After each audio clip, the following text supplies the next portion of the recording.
Daily Broadside, day 488. Last night I watched Say Anything. I gotta tell you this, man. I keep watching these movies that used to be moderately okay. That movie's just blah, you know? You take out that dumb boombox scene that everybody thinks is so great. And don't get me wrong, Peter Gabriel's 1986 So album, from beginning to end, is a phenomenal album, one of the best albums of that decade. And that, In Your Eyes, is just a perfect song. And if you deconstruct that song, it's so weird. It's so strange. Just like When Doves Cry. Like When Doves Cry has no bass line, which is completely contrary to everything that is in pop theory. But you know, the way that song In Your Eyes is created is just very, very anti-pop, but it's just a beautiful song, and so is that album. But if you take that out of there, you take out the best line in the movie, which is, "I'm incarcerated, Lloyd." You take that line out from John Mahoney, who, by the way, was 49 years old, to Ione, whatever her name is, Sky's 19 at the time that was made. Well, that's a little old. He looks too old to be her dad. You know, you take those two scenes out, and maybe the scene where he's like, I don't want to sell anything that's bought, sold, or retailed, and I don't want to retail anything that's bought, wholesaled, or, you know, whatever. Take those two, it's just a blah, completely blah movie, right? But I'm watching it last night, and I'm noticing one thing, right? They're riding down the road, and I think it was the scene where he's trying to tell her he loves her, or whatever, and they're riding in his car, and he's driving. They're going through a neighborhood, and assuming they're going 35 miles an hour, they're covering like 52 foot a second. And I'm counting, and he keeps looking at her for like 2 seconds, 3 seconds, up to 5, 6 seconds at one point. If you look at someone and not the road for 6 seconds, you've essentially covered like a little over 100 yards of ground. You're going through a neighborhood. You're driving through suburbia, Lloyd. Damn.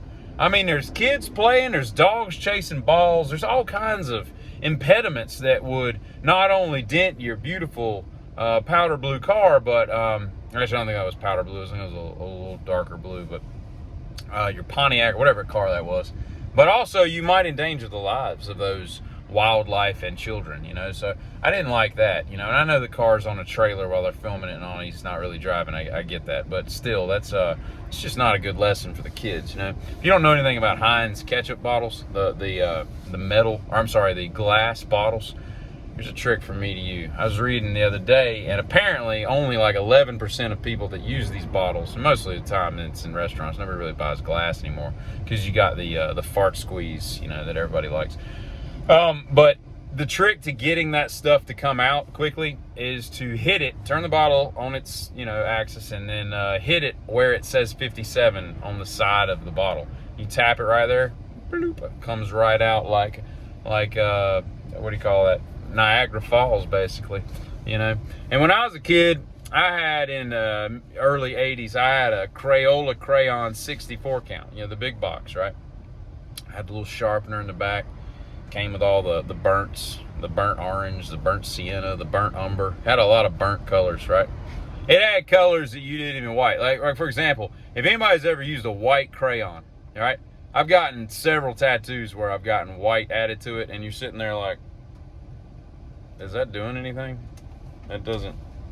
It seems like this just hurts for no reason, because I don't see any difference in the. Seriously, are we just doing this to torment? Why are we adding white? Yeah, that's basically a white crayon, you know. White tattoos are white crayons. But I remember everybody in the last, I don't know, 10, 15 years, they're always talking about, I've heard on occasion, not like all the time. It's not like people are out there just, you know, chanting things about the 64 count box. But they're always like, man, yeah, if you were a privileged kid and you were a rich kid, you had the 64 count, not the 8-pack, you know. First of all, if your parents are so broke dick that they can't splurge for the 64 count, I mean, the 64 count, last night I found out it came out in 1958, if I'm recalling right? So it's been around for a long, long time. It's not like it just, you know, got crapped out of, you know, culture in 1983. It's been around for a long time, okay? And I looked, and last night I saw where, I think I saw the 64 count is currently $3, okay? Even if you put inflation into the account and whatnot, like, how poor were your parents? They couldn't spring for a $3 box of crayons. That, you know, because I wasn't rich growing up, but me and my sister, we damn sure had 64 counts. I know that. I know my parents loved me enough that they weren't like, husband, yes, wife, we love the kids more than we should give them. We love them too much to give them an 8 count. And he's like, you're right, woman. Go to the store. Just splurge. We'll break open the piggy bank. I'll go talk to the bank tomorrow. We'll see if we can secure a loan so that the children won't look like serfs at school, you know. Anyway, I don't know, but the dumb thing is yeah, you had all that crap, but you didn't use it. You didn't need 64 crayons, you know. And here's what I don't trust, all right? I don't trust people that are afraid of water. What I mean by that is they can't swim, all right? They hold their nose when they jump into water. They wear those stupid little, I don't even know what you call them, little nose pinchers, a little shower cap, and they remember the kids that put wax in their ears, and you're like, what is wrong with you, man? I bet you got an 8 count of crayons at home, you know? I mean, seriously, we stick in, and I get it, if you've got like some kind of ear malady such that like you were born with like, I don't even know enough about ear, nose, and throat. If you were born with an ear canal that like if water got in it, it could go into your, you know, brain, and I don't know, whatever. You had some outlier crazy sickness. Okay, that's cool. Stuff a candle in your ear. I don't care. But just to do it just because, and then you're doing this, you're putting a dang cap over, like, it's water, man. The beautiful thing about humans is we're all waterproof. As far as I know, I ain't met somebody yet that ain't waterproof. But here's what I don't like about people that are scared to swim. I don't know how to swim. Have you ever been in a bathtub? Like, did your parents ever put you in a bathtub? I would assume they did. Everybody takes a bath. Not everybody has a 64 count when they're a kid, but everybody takes a bath. And you get in the bath, and what do you want to do? You just turn into a dang prune. You're a prune, a raisin, or whatever you want to call it, some kind of dried fruit, because you're in there forever, just la-da-da. You're just having a grand time. Got all your toys, you're floating, you're playing with your pecker. You got all kinds of stuff going on in there, right? You got bubbles galore. You splashing stuff out of the tub. You're having a grand time. Now, if I said to you, hey, man, you see it right over there? That's like a big bathtub. It's like a bathtub, but bigger. It's great. Wouldn't you be like, oh, I'm going in that. I got to learn how to exist in that realm, you know?